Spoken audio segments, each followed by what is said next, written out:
have David here. Welcome, David. Thank you. Glad to be here. With California First. And we're going to be talking about the benefits. So David, tell me a little bit about the benefits of Cal First compared to what's out there. Sure. You know, California First is a great finance option for a whole lot of people. And it's different than most traditional financing in that the project is financed to the property and not to the person. And so this is Property Assessed Clean Energy, or PACE, and they pay for their financing on their property taxes.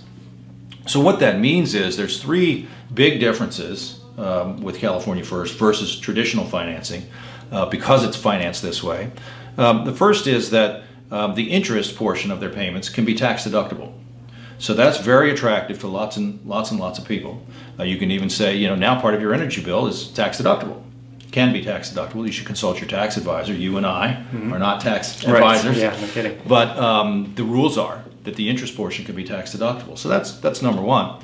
The other is because it's financed to the property, when they move, if they move, and many people will over a long period of time, if they move, the payments for this financing can transfer to the new home buyer. Oh, cool. Okay. It's just, since it's part of their property taxes, it transfers just like all their other property taxes do.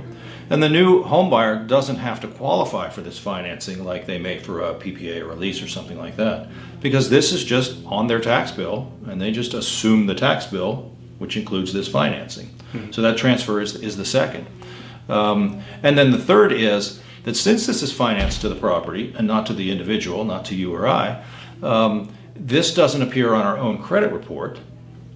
So the benefit of that is when you and I go finance something else in the future, a car, maybe college, this won't appear as on my debt to income ratio because it's not financed to me, it's financed to the property. So I could qualify for other financing that I otherwise might not, or I might get better terms on that new financing. So those three things, interest is tax deductible, payments can transfer to the new home buyer when you move, and this doesn't appear on your own personal credit report, are very attractive things to all kinds of people. And we do require, though, equity in the property.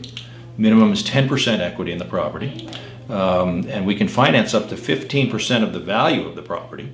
So we can get nice size, solid size solar projects, because many people will have, with their California home prices, even 10% equity is a fair amount of dollars. So we can finance full-size solar projects pretty easily. But the minimum is 10%. If they only have 10% equity, we can only finance that 10%. Okay. So no FICO score, no debt to income. An easy conversational way to mention to somebody just in one sentence is if you're right side up and current, got to be current on your property taxes and your mortgage. If you're right side up and current, you probably qualify.